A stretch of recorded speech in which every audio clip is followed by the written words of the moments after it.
This is a sample score sheet taken from your test game to show you how things work. We've included the first 5 innings of the test game in your handbook so you can see an example of how things would be entered on paper. The first column is for the player's number. You'll notice it's blank here, but when I score a minor league game I always enter this info. Having the player's numbers entered really helps at the park because sometimes changes are made that aren't announced, and having this info makes keeping track of who's in the game much easier. The next column is for the players' names, followed by a column for their position. After this, there are 5 columns per sheet for the innings. When we designed the score sheet, we decided that we couldn't make the columns narrower and still allow you to easily enter everything you need to keep track of, so we settled on 5 innings per sheet. Therefore, for each game, you will need at least 2 sheets per team. I strongly suggest taking extra sheets just in case you get a long extra inning game. In fact, I generally keep all my score sheets in a 3-ring binder, so I always have plenty of score sheets and don't need to remember to bring enough each game. As you can see, there are 3 rows for each at bat. The sample box in the upper right shows you what's entered on each line. So, the first line contains all of the pitch info, which corresponds to the abbreviations up top.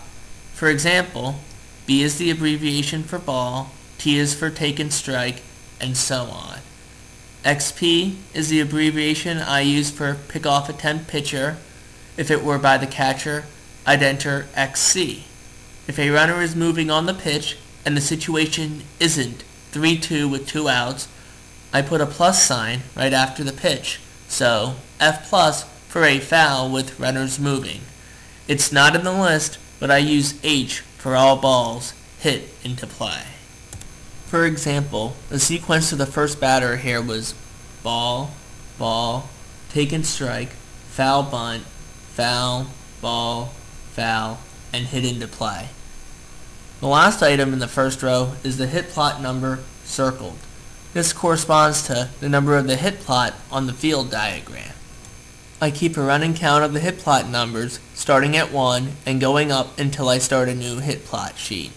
Here, my starting hit plot is 2 because this is the sheet for the home team, and the away team put 1 ball into play in the top of the first. From here, I continue sequentially, so you can see the next hit plot is 3, followed by 4, and so on. I like to keep both teams on the same hit plot sheet, hence why the leadoff batter starts at 2 here, and why the first batter of the second inning starts at 9 instead of 7. Otherwise, I need twice as many hit plot sheets, but ultimately, that preference is up to you. The second line is for the action. In other words, it's the result of the at-bat. Also included is what happens to the runners, if anything. You can use any symbols and abbreviations you want as long as you understand what they mean later when you go to enter your game into the computer. The first batter, Torres, grounded out shortstop to first baseman, which we mark as a GO 6-3. Later in the inning, Molina doubled, which I mark as a 2B, and the runner from second advanced to home. I need to indicate all advancements that aren't obvious, as otherwise there is no way to keep track of when the runners advanced. If you have a way to keep track of this that you like better than what I do, that's fine. The important thing is to know how and when the runners advance. The last item that I normally include on the second line is any additional things that need to be entered. The most common of these is good plays. In the win at bat, you can see that I have good plays marked for both the shortstop and the first baseman. I like to circle these so that they stand out. Similarly, Molina's at bat has a wall ball within reach of the center fielder, which I have noted as W8 circled. On the third line is the hit type, velocity, and who fielded the ball. I abbreviate the hit type using L for liner, F for fly, G for grounder, and so on. FL is fliner liner, and FF is fliner fly. For velocity, I use S for soft, M for medium, and H for hard. Lastly, for the fielder, I just use a number that corresponds to his position. I enter it on every play, which is redundant for a play like a 6-3 ground out, but it's just a habit I got into in case plays would get changed after the fact. If there's multiple fielders entered, it means there was a deflection. In the Velez at bat in the second inning, I have entered 8-6, which means the ball was fielded by the center fielder after being deflected by the shortstop. The software is generally good with RBIs, so I don't feel a need to keep track of them on my score sheet. Look at the Renteria at bat in the first inning. You can see that I have the fourth pitch as a ball that is circled. This indicates that the pitch was a catcher block. I like this method because it doesn't clutter up my score sheet too much while also indicating what happened so that I don't forget about it later on.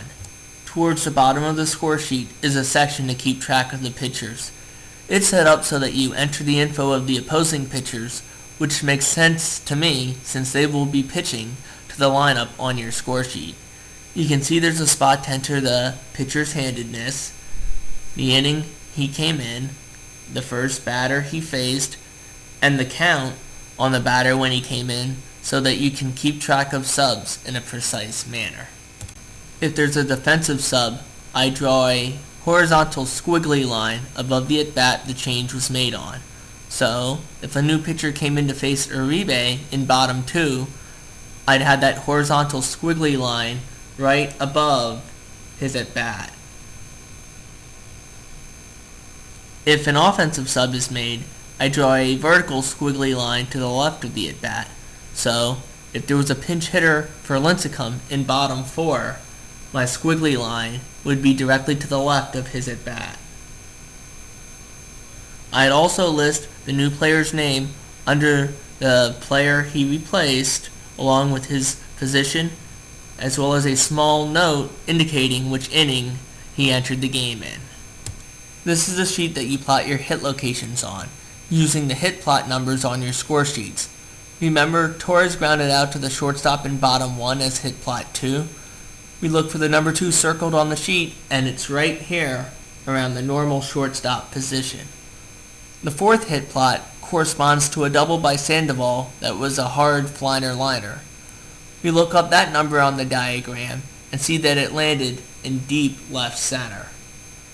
Remember your rules for plotting hit locations, as balls in the air are marked where they first land, while grounders are marked to where they roll. Here I have all the hits plotted for both teams through 5 innings. If I had enough balls in the same area, I might start a new sheet. You can see that the third base spot actually got a bit crowded here. Some tips would be using a 3-ring binder like I do. That helps to keep your pages together, particularly on days when there's a little wind. Another tip for rainy days is using clear inserts to put your sheets in. That could help you to keep your sheets protected at all times, other than when you need to write something down. One last thing I want to remind you of is something I've hinted at several times this section. That is, the notations you use on the paper score sheets are completely up to you, and what you've just watched is just one method for keeping track of everything.